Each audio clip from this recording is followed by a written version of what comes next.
கலைமகள் matric மேல்நிலைப்பள்ளி. ஏன் நிறைய பேர் ப்ரிலிம்ஸ் கிளியர் பண்ண முடியறது இல்லை அப்படின்னா என்னை பொறுத்த வரையும் ப்ரிலிம்ஸ்க்கு ரொம்ப முக்கியமானது அந்த சப்ஜெக்டோட basic informations and basic knowledge தான். ரேதர் தென் அப்ளைடுக்கு போகாம நம்ம பேசிக்கா எல்லா ஆஸ்பெக்ட்ஸையும் கவர் பண்ணோம்னா அது கண்டிப்பா ப்ரிலிம்ஸ்ல ரெஃப்ளெக்ஷன் கொடுக்கும். அண்ட் அடுத்தது இம்பார்ட்டன்டான விஷயம் என்ன அப்படின்னா ப்ரிலிம்ஸை பொறுத்தவரை ஒரு ரூல் தான், நம்மளுக்கு தெரிஞ்ச கொஸ்டினை விட்டுறவே கூடாது. அதுதான் ரொம்ப இம்பார்ட்டன்ட். அதுதான் நம்மள second important thing is constitution of India. அந்த புக் ரொம்ப இம்பார்ட்டன்ட். தேர்ட் என்ன அப்படின்னா லக்ஷ்மிகாந்த் ஃபார் அடிஷனல் இன்ஃபர்மேஷன்ஸ். இந்த கான்ஸ்டிடியூஷன் ஆஃப் இந்தியா புக்கை இன்ஸ்டியூட்ல ரொம்பவே ஃபோர்ஸ் பண்ணி படிங்கன்னு சொன்னாங்க. ஏன் அப்படின்னா அதோட பெனிஃபிட் எனக்கு அப்புறமா தான் தெரிஞ்சுது.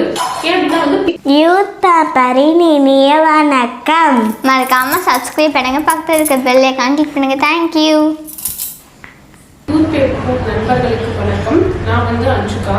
இப்போ சமீபத்தில் நடந்த யூபிஎஸ்சி சிவில் சர்வீஸ் எக்ஸாமினேஷன்ல நான் ஆல் இந்தியா ரேங்க் 472 வாங்கியிருக்கேன். இது என்னோட ஃபர்ஸ்ட் அட்டெம்ப்ட். என்னோட 21ஆம் வயதுல நான் அந்த எக்ஸாம் எழுதி கிளியர் பண்ணியிருக்கேன். ஸோ அது எனக்கு ரொம்பவே சந்தோஷமா இருக்கு. 21 வயசுல நான் யூபிஎஸ்சி எக்ஸாம் எழுதி முதல் முயற்சியிலே கிளியர் பண்ணியிருக்கேன். ப்ரிலிம்ஸ்க்கு என்னோட ப்ரிப்பரேஷன் எப்படி இருந்தது அப்படின்னா ஃபர்ஸ்ட் என் மைண்ட்ல தோணுன ஃபர்ஸ்ட் விஷயம் என்ன அப்படின்னா லிமிட்டட் சோர்சஸ். அதாவது மல்டிபிள் புக்ஸை ரெஃபர் பண்ணாம எனக்குன்னு ஒவ்வொரு சப்ஜெக்ட்டுக்கும் ஒவ்வொரு சோர்ஸ் நான் வச்சுக்கணும், அதையே மல்டிபிள் டைம்ஸ் ரிவைஸ் பண்ணணுங்கிறது என்னோட இனிஷியலான ஃபேஸ்லேயே நான் ரொம்ப அதில் தெளிவாக இருந்தேன். சோர்சஸ் என்னென்ன அப்படின்னு பார்த்தேன். அப்போ நான் அரமை ஏஎஸ் அகாடமியில் என்னோட கோர்சஸ் பண்ணும்போது அங்கே எல்லா ஃபேக்கல்டிஸுமே டிக்டேட் பண்ணுவாங்க. ஸோ நாங்கள் நோட்ஸ் எழுதுவோம். அந்த நோட்ஸ் பார்த்தீங்க அப்படின்னா ரொம்ப காம்ப்ரஹென்சிவாக இருந்தது. ரொம்பவே ப்ராடா நல்லா எல்லா டாபிக்ஸுமே கவர் பண்ணுற மாதிரி இருந்தது. நான் என்ன பண்ணேன் அப்படின்னா இது என்னோட பெஸ்ட் சோர்ஸா இருக்கு இந்த காம்ப்ரஹென்சிவ் நோட்ஸ். ஃபர்ஸ்ட் ஹிஸ்டரிக்கு பாலா சாரோட notes ancient medieval as well as மாடர்னுக்கு நான் ஃபுல்லா ரிலே பண்ணிக்கிட்டேன். பிளஸ் அவங்க என்ன சொன்னாங்க அப்படின்னா அகாடமி பிபின் சந்திரா ஒரு நல்ல ஒரு காம்ப்ரஹென்சிவான ப்ரிப்பரேஷனுக்கு யூஸ்ஃபுல்லா இருக்கும்னு சொன்னாங்க. ஸோ நான் பிபின் சந்திராவை ரெஃபர் பண்ணேன். And some basic NCERT books ஹிஸ்டரிக்கு ரொம்ப இம்பார்ட்டன்ட். ஏன்னா அந்த ஃபேக்ட்ஸ் கண்டிப்பா ரிஃப்ளெக்ட் ஆகும் ப்ரிலிம்ஸ்ல. செகண்ட் ஜியாகிரபிக்கு 11th and 12th என்சிஆர்டிஸ் ஒரு பேஸா இருக்கும். ஸோ ஈஸியா அண்டர்ஸ்டாண்டபிளாகவும் இருக்கும். பிளஸ் எங்களோட திலீப் சார் கொடுத்த நோட்ஸையுமே நான் ரெஃபர் பண்ணிக்கிட்டேன். தேர்ட் பாலிட்டிக்கு நான் 3 இம்பார்ட்டன்டான சோர்சஸ் இருக்குது. ஃபர்ஸ்ட் என்ன அப்படின்னா யுகா செல்வி மேமோட notes. Second important thing is constitution of India. அந்த புக் ரொம்ப இம்பார்ட்டன்ட். தேர்ட் என்ன அப்படின்னா லக்ஷ்மிகாந்த் ஃபார் அடிஷனல் இன்ஃபர்மேஷன்ஸ். இந்த கான்ஸ்டிடியூஷன் ஆஃப் இந்தியா புக்கை இன்ஸ்டியூட்ல ரொம்பவே ஃபோர்ஸ் பண்ணி படிங்கன்னு சொன்னாங்க. ஏன் அப்படின்னா அதோட பெனிஃபிட் எனக்கு அப்புறமா தான் தெரிஞ்சுது. ஏன் அப்படின்னா ப்ரிலிம்ஸ்ல ஒரு கொஸ்டினை ஈஸியா த்ரோ பண்ணிடுவாங்க. As per constitution of India இந்த ப்ரொவிஷன் இருக்கா அப்படின்னு கேட்டுருவாங்க. நம்ம அந்த ஸ்டேட்மெண்ட்டை படிச்சிருப்போம், ஆனா அது கான்ஸ்டிடியூஷன் ஆஃப் இந்தியாவில் இருக்கா இல்லையா நமக்கு தெரியாது. ஸோ எங்க மேம் என்ன சொல்லுவாங்க அப்படின்னா நீ இதுல படிச்சுட்டேன்னா அப்படியே அதை கான்ஸ்டிடியூஷன் புக்ல ரெஃபர் பண்ணிக்க. அந்த ஆர்டிக்கல்ல என்ன சொல்லியிருக்காங்க அப்படிங்கிறத ரீட் பண்ணு. எனக்கு அது ப்ரிலிம்ஸ்க்கு ரொம்பவே ஹெல்ப்ஃபுல்லா இருந்துச்சு. நான் ஒரு கொஸ்டின் அந்த மாதிரியே வந்துருச்சு. ஆஸ் பெர் கான்ஸ்டிடியூஷன் ஆஃப் இந்தியான்னு இருந்தது. பட் ஆனா அது கான்ஸ்டிடியூஷன்ல அப்படி கொடுக்கப்படலை. அதை நான் தெளிவா ரீட் பண்ணனால அந்த கொஸ்டினை ஈஸியா ஆன்சர் பண்ண முடிஞ்சுட்டேன். ஃபோர்த் என்விரான்மெண்ட்டுக்கு self Ashok sir notes. Plus என்ன அப்படின்னா சங்கர் ஐஏஎஸ் அகாடமியோட என்விரான்மெண்ட் புக்கு ரொம்பவே ஹெல்ப்ஃபுல்லா இருந்தது. அதே மாதிரி ஃபிஃப்த் எக்கனாமிக்கு நான் எங்க காளிதாஸ் சார் நோட்ஸ் ரெஃபர் பண்ணேன். பிளஸ் ரமேஷ் புக்கையும் நான் அல்டர்னேட்டிவா பார்த்துக்கிட்டேன். இது எனக்கு ரொம்பவே யூஸ்ஃபுல்லா இருந்தது. ஸோ ப்ரிலிம்ஸ்ல நான் ஃபர்ஸ்ட் என்ன பண்ண மிஸ்டேக் அப்படின்னா கொஸ்டினை ஒழுங்கா ரீட் பண்ணாம கரெக்டா இன்கரெக்டானு கேட்கறது தெரியாம இன்கரெக்ட்னு கேட்டிருக்க கொஸ்டினுக்கு கரெக்ட்னு நினைச்சு நான் அதை டிக் பண்ணிடுவேன். ஸோ அந்த சில்லி மிஸ்டேக் நான் பண்ணேன். ஏன் அப்படின்னா யூபிஎஸ்சியில ஒரு ரூல் இருக்கு, நம்ம படிச்ச கொஸ்டினை என்னைக்குமே ப்ரிலிம்ஸ்ல விட்டுறவே கூடாது. அதுவும் இந்த மாதிரி சில்லி மிஸ்டேக்ஸ்க்கு விட்டுறக்கூடாது. அந்த சில்லி மிஸ்டேக் பண்ணேன். அண்ட் செகண்ட் என்ன பண்ணுவேன் அப்படின்னா அந்த தெரிஞ்ச கொஸ்டின் ஓவர் என்தூ ஆயிடும். நமக்கு ஓவர் என்தூல என்ன பண்ணுவோம் அப்படின்னா தப்பான ஆன்சரை டிக் பண்ணிடுவோம். ஸோ அந்த ஒரு சில்லி மிஸ்டேக்கும் பண்ணேன். நான் அந்த ப்ரிப்பரேஷன்ல ரொம்ப முக்கியமா என்ன பண்ணேன் அப்படின்னா இந்த மாதிரி சில்லி கொஸ்டின்ஸ், அதாவது சில்லியான ஒரு ஈஸியான கொஸ்டின்ஸ்க்கு வந்து சில்லிதனமா ஒரு மிஸ்டேக் பண்ணேன் அப்படின்னா வந்து என்ன நான் அதுல தப்பு பண்ணேன்னு சொல்லிட்டு ஒரு நோட்ல எழுதி வச்சுப்பேன்.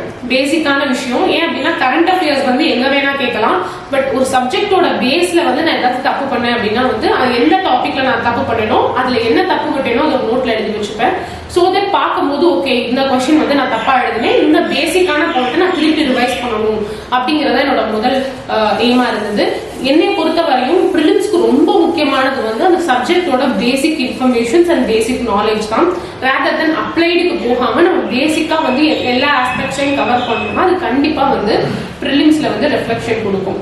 அண்ட் அடுத்தது இம்பார்ட்டன்டான விஷயம் என்ன அப்படின்னா வந்து ஏன் வந்து நிறைய பேர் ப்ரிலிம்ஸ் கிளியர் பண்ண முடியறது இல்லை அப்படின்னா வந்து ஃபாலோயிங் மல்டிபிள் சோர்சஸ். ஏன் அப்படின்னா இப்போ நம்ம ஒரு புக் படிப்போம், யாராவது வந்து சொல்லுவாங்க இந்த புக் நல்லா இருக்கணும்னா அதை அப்படியே விட்டுட்டு அந்த புக் போயிடுது. பிகாஸ் நம்ம ஒரு ஹியூமன் பீயிங் தான். நமக்கு வந்து ஒரு டாபிக்கை ஒரு 10 to 15 டைம்ஸ் ரிவைஸ் பண்ணாதான் அது வந்து கரெக்டா வந்து பிரெயின்ல ஸ்டோர் ஆகும். நம்ம அது ரிவைஸ் பண்ணாம விட்டுட்டோம் அப்படின்னா வந்து ஒரு டைலமா இருக்கும், இது கரெக்டா அது கரெக்டா. நம்மளுக்கு வந்து எக்ஸாம் ஹால்ல வந்து அந்த ப்ரெஷர் வந்து தெரியும். ஸோ நம்ம ரிவிஷன் எவ்வளவு கலவு படிக்கிறோமோ அது வந்து நம்மளுக்கு வந்து ப்ரிலிம்ஸோட அந்த எக்ஸாம் ஹால்ல எனக்கு ரிஃப்ளெக்ட் ஆகும். So revision is key for prelims. And fourth is mock test. நம்ம எவ்வளவுக்கு எவ்வளவு மாக் டெஸ்ட் வந்து அட்டென்ட் பண்றோமோ அவ்வளவுக்கு எவ்வளவு நம்ம வந்து அது வந்து ப்ரிலிம்ஸ்க்கு ரிஃப்ளெக்ட் பண்ணும்.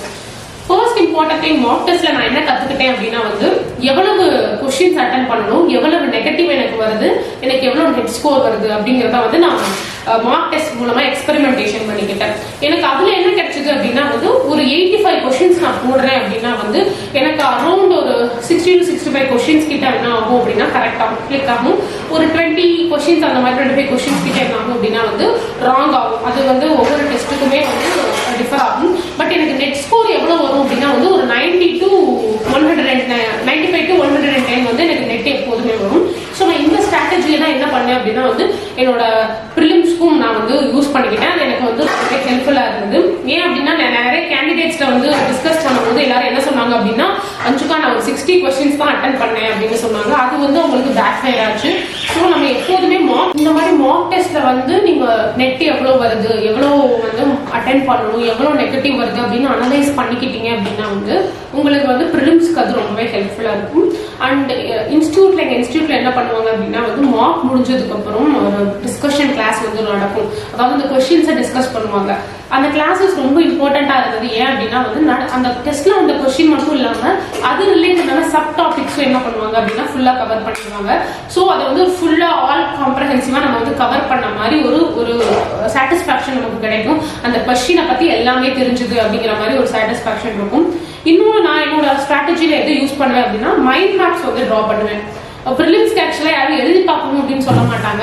பட் எப்போதுமே நம்ம ஒரு விஷயத்தை எழுதி பார்க்கும்போது அதோட ரிட்டென்ஷன் கெப்பாசிட்டி அதிகமாக இருக்கும். இப்போ ஜியோமார்ஃபாலஜி அப்படின்னு நான் எடுத்துக்கிட்டேன்னா அந்த டாபிக்ல உள்ள முக்கியமான கீவேர்ட்ஸ், அதாவது முக்கியமான இதெல்லாம் என்ன பண்ணுவேன் நானா வந்து ஒரு பேப்பர்ல என்ன பண்ணுவேன் அப்படின்னா எழுதி பார்ப்பேன். ஸோ தட் அதுக்கு ரிட்டென்ஷன் கெப்பாசிட்டி அதிகமாகும் அப்படிங்கிறதுனால நான் அதை வந்து எழுதி பார்ப்பேன். எழுதி பார்க்குற ஹேபிட் அப்படிங்கிறது வந்து எனக்கு ரொம்பவே ஹெல்ப் பண்ணுச்சு. ஸோ தட் எனக்கு அது வந்து ஈஸியா வந்து ரிட்டென்ஷன் ஆகிற மாதிரி இருந்தது. நெக்ஸ்ட் வந்து YouTube was a main source. எதுக்கு அப்படின்னா வந்து இப்போ உங்களுக்கு ஒரு சில டாபிக்ஸ் வந்து கரண்ட் அஃபேர்ஸ்ல ரொம்ப டவுட்டா இருக்கு, இது எனக்கு புரியவே இல்லை. சில சயின்ஸ் அண்ட் டெக் டாபிக்ஸும் இருக்கும், அது நம்மளுக்கு புரியலை அப்படின் போது யூடியூப்பை வந்து ரெஃபர் பண்ணிக்கலாம். அண்ட் பர்டிகுலரா சயின்ஸ் அண்ட் டெக் அப்படிங்கிறது எனக்கு ரொம்ப வல்னரபிளான ஒரு பிளேஸா இருந்தது. பிகாஸ் நான் காமர்ஸ் பேக்ரவுண்ட் இருக்க ஸ்டூடெண்ட்ங்கிறனால சயின்ஸோட அந்த கனெக்ஷன் வந்து எனக்கு 10th முடிஞ்சு போச்சு. இதுக்கு நான் வந்து யாரை தேங்க் பண்ணுவேன் அப்படின்னா வந்து சிவசக்தி மேம். அவங்க வந்து எங்களுக்கு சயின்ஸ் அண்ட் டெக் ஃபேக்கல்ட்டியா இருந்தாங்க. ரொம்ப ஈஸியா வந்து ஒரு சின்ன குழந்தைக்கு புரியுற மாதிரி ரொம்ப அழகா வந்து லைவ் எக்ஸாம்பிள்ஸ் வந்து எனக்கு அதை நடத்தினாங்க. அது ரொம்பவே எனக்கு ரெஃப்ளெக்ட் ஆச்சு. பிகாஸ் நான் சயின்ஸ் அண்ட் டெக் கொஸ்டின்ஸ்லாம் கரெக்டாக போட்டேன் அந்த ப்ரிலிம்ஸ்ல. அந்த வே ஆஃப் டீச்சிங் எனக்கு ரொம்ப பிடிச்சிருந்தது. அதே மாதிரி அப்படி எனக்கு சில டாபிக்ஸ் வந்து புரியலை அப்படின்னா வந்து நான் யூடியூப்பை வந்து ரெஃபர் பண்ணி பார்த்துட்டேன். ஸோ ப்ரிலிம்ஸ் போற எல்லாருக்குமே வந்து ஃபர்ஸ்ட் இம்பார்ட்டன்ட் திங் வந்து ரிவிஷன் தான். ஸோ ரிவிஷன் கண்டிப்பா வந்து எந்த விஷயத்துக்காகவும் காம்ப்ரமைஸ் பண்ணக்கூடாது. சில சமயம் எனக்கே கொஞ்சம் வேகா தோணும், என்னச்சுக்கா படிச்சதே திருப்பி திருப்பி 10 தடவை 15 தடவை படிக்கிறோமேன்னு. பட் இந்த ஹேபிட் எனக்கு ஸ்கூல் டேஸ்ல வந்து கிரியேட் ஆன ஹேபிட். நான் என்ன பண்ணுவேன் அப்படின்னா, even in my school days வந்து ஒரு கொஸ்டின் இருந்துச்சுன்னா அது 5 to 6 டைம்ஸ் வந்து ரிவைஸ் பண்ணிக்கிட்டே இருப்பேன். திருப்பி திருப்பி அதை வந்து சொல்லி பார்க்கறது, திருப்பி திருப்பி என்ன அப்படிங்கிற அர்த்தத்தை புரிஞ்சுக்கிறது அப்படிங்கிற மாதிரி ஹேபிட் எனக்கு ஸ்கூல்ல இருந்து வந்தனால இந்த திருப்பி ரிவிஷன் பண்றது எனக்கு ரொம்பவே ஈஸியா இருந்தது. செகண்ட் வந்து மார்க் டெஸ்ட்ங்கிறது ரொம்ப இம்பார்ட்டன்ட். ஏன் அப்படின்னா, நம்ம என்னதான் படிச்சிருந்தாலுமே நம்ம எந்த இடத்துல தப்பு பண்றோம், எந்த இடத்துல கேர்லெஸ்ஸா மிஸ்டேக் பண்றோம் அப்படிங்கிறது மார்க் டெஸ்ட் மூலமா தான் தெரியும். அண்ட் தேர்ட் இம்பார்ட்டன்ட் திங் வந்து பாசிட்டிவிட்டியோட இருக்கணும். அந்த ப்ரிலிம்ஸ் டயத்துல நமக்குன்னு சில குழப்பமான தாட்ஸ் எல்லாம் வரும், அதெல்லாம் ஒரு ஓரமா வச்சிருங்க. பிகாஸ் நான் சொன்ன மாதிரி ரிசல்ட்டுங்கிறது நம்ம கையில கிடையாது, ரேதர் நம்ம அதுக்கான எஃபோர்ட்டை போட்டோம்னா நம்மளுக்கு சூப்பரான ரிசல்ட்ஸ் வரும்.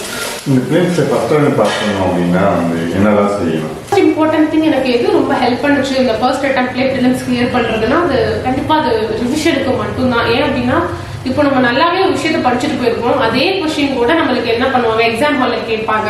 ஆனா நம்ம ஒழுங்கா ரிவிஷன் பண்ணாட்டி அதுலயே நம்ம கன்ஃபியூஸ் ஆயிடும், அதுவா இதுவா அப்படிங்கிறது வந்து நமக்கு ஒரு கன்ஃபியூஷன் வந்துடும். ஏன் அப்படின்னா வந்து நம்ம ஹியூமன் பிரைன் வந்து ஒரு விஷயத்த நம்ம எல்லாருமே ஹியூமன்ஸ் தானே, நம்ம கம்ப்யூட்டர்ஸ் கிடையாது. நம்ம எதாவது போட்டா அப்படியே ஸ்டோர் பண்ணி அப்படியே இருக்கும் அப்படிங்கிறது கிடையாது.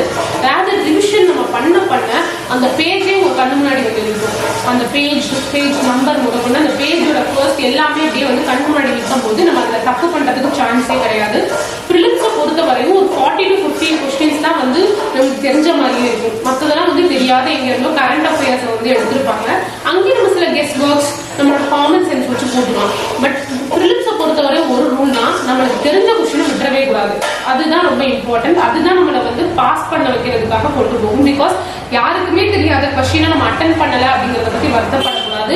பட் தெரிஞ்ச கொஸ்டினை விட்டோம்னா தான் வருத்தப்படணும்.